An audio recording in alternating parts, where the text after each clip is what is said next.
안녕하세요. 모닝쇼 김은별입니다. 간밤 뉴욕 증시는 혼조세로 거래를 마쳤습니다. 간밤에는 상당히 미국의 경제 지표나 이슈에 대한 발표들이 상당히 많았는데요. 그런데 이 발표들을 자세히 좀 보시면요. 이 경제에 대한 성장 전망에도 그렇고 금리 전망에 대해서도 약간의 엇박자가 나게 되면서 시장에서는 혼재된 지표들이 섞여서 해석이 나왔습니다.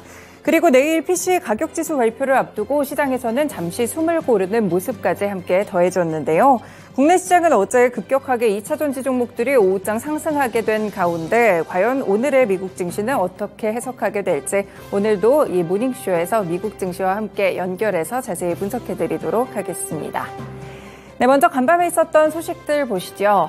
첫 번째는 베이지북입니다. 연준의 베이지북 이 경제와 관련된 동향 보고서가 발표가 됐는데요. 이 안에서는 물가 상승 속도가 둔화됐고 경제 성장 역시나 둔화됐다는 연준의 평가가 이번에 함께 담겼습니다. 연준의 22년 만에 가장 높은 수준인 현재의 기준금리가 성장과 물가 상승 속도를 둔화시키고 노동시장의 불균형을 완화하는 데도 상당한 도움을 주고 있다면서 긍정적인 해석을 내놨는데요. 이날 발표된 베이지북에 따르면 12개 여는 관할 지역 가운데 6개 지역에서 경기의 하락세가 확인됐고 2개 지역에서는 보합권에 가까운 하락세가 함께 나타났다고 밝혔습니다. 그리고 고용시장에서도 인플레이션을 잡기 위한 긍정적인 신호들이 나왔는데요. 이 고용시장에서의 수요가 계속 완화하고 있다면서 대부분의 관할 지역에서 노동 수요가 보합이라든지 완만하게 증가하는 데 그쳤다라고 전했습니다. 이와 더불어서 물가에 상당 부분 영향을 줄 수 있는 임금에 대한 상승폭도 둔화됐다는 이야기도 함께 첨부됐는데요. 이에 따라서 인플레이션 상황이 많이 개선이 되고 있고요. 내년에도 물가 상승이 완만할 것으로 보인다라고 연준이 결론을 내렸습니다. 다만 현재 물가 상승폭이 여전히 연준의 목표치인 2%보다는 살짝 높은 3% 수준이기 때문에 이 복귀를 위해서는 적지 않은 시간이 소요될 것으로 보인다라는 지적까지 함께 담겼다는 점 체크해 보실 수 있겠습니다. 네, 베이지북에서는 이런 경제 전망에 대한 둔화라든지 이렇게 금리 기조에 대한 부분들이 함께 확인이 됐었는데요. 계속해서 연준 이사들의 발언들도 조명을 해보셔야겠습니다. 이번에는 토마스 바킨 리치먼드 연은 총재가 미국 경제 확장 국면이 이어지고 인플레이션이 둔화되고는 있지만 물가가 여전히 높기 때문에 금리를 더 높은 수준에서 장기화해야 된다라는 멘트를 했습니다.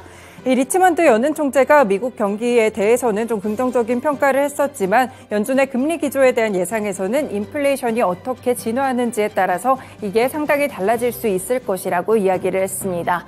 네, 어제는 원로이사의 발언 때문에 그래도 좀 훈풍을 얻으면서 금리 인하에 대한 기대감이 상당히 커지고는 있었는데요. 다만 다시 한번 좀 고금리를 유지할 수 있다. 아직 금리 인하는 시기상조다라는 발언들이 나오게 되면서 연준 이사들의 발언도 어느 정도 혼재되며 속도 조절에 나선 것으로 풀이되고 있습니다. 네, 두 번째 소식 보시면요. 미국의 3분기 경제 성장률도 나왔습니다. 종전에 4.9% 수치가 있었는데 이제는 5.2%까지 오히려 상향 조정됐고요. 기업 투자와 정부 지출이 늘었기 때문에 경제가 굉장한 상승세를 이어가고 있는 것으로 보입니다. 미국의 상무부는 3분기 GDP 성장률에 대한 잠정치가 연율 기준 5.2%로 집계됐다고 밝혔는데요. 지난 26일에 내놨던 첫 잠정치는 4.9%였는데 한 달 사이에 0.3%포인트 더 올라가게 된 것입니다. 결국에는 이 경제학자들의 예상치였던 5%도 더 상회하는 그런 모습들이 있었기 때문에 미국 경제가 상당히 강하게 흘러가고 있다는 점이 다시 한번 확인됐는데요. 이 미국 경제는 지난해 1분기와 2분기 연속해서 마이너스 성장을 한 뒤 지난해 3분기부터는 오히려 플러스 성장을 이어오고 있습니다. 올해 들어서는 1분기에 2.2%, 2분기에는 2.1%를 기록했고요. 3분기에는 이렇게 5%에 가까운 수치가 나오게 되면서 기록할 만한 성장률을 보여주고 있는데요. 일단 3분기에 대한 성장률은 팬데믹 사태의 기저효과가 작용했던 2021년 4월 이후에 그때가 약 7% 정도를 기록했었는데요. 그 이후에는 다시 한번 이렇게 최고치까지 올라왔다는 점 함께 체크해 보실 수 있겠습니다. 네, 마지막 소식 살펴보시죠. 이 오펙 플러스와 관련된 소식들도 함께 보셔야 될 것 같은데요. 이번에 오펙 플러스가 원유 생산량을 하루 100만 배럴 정도 더 감산할 수 있다는 소식이 나왔습니다. 지금 오펙 플러스 회의를 좀 앞두고 있는 상황에서 유가에 대한 항방들도 상당히 좀 주목을 받고 있는 상황인데요. 이런 가운데 오펙 플러스 측에서 이번에는 추가적인 감산에 나설 것이라는 월스트리트 저널의 단독 보도가 이번에 있었습니다. 네, 내용들을 조금 더 살펴보시면요. 하루 100만 배럴 정도의 규모를 추가 감산하는 방안을 검토하고 있다고 하고요. 일단 원유 감산 규모를 논의를 해왔지만 아프리카 회원국들과는 약간의 이견이 생기는 모습들도 있었습니다. 일단 추가 감산의 긍정적인 부분들은 사우디아라비아 측이지만 나이지리아, 앙골라 같이 아프리카 산유국이 생산의 할당량 축소에 반발하고 있다라는 이야기도 함께 전해지고 있는데요.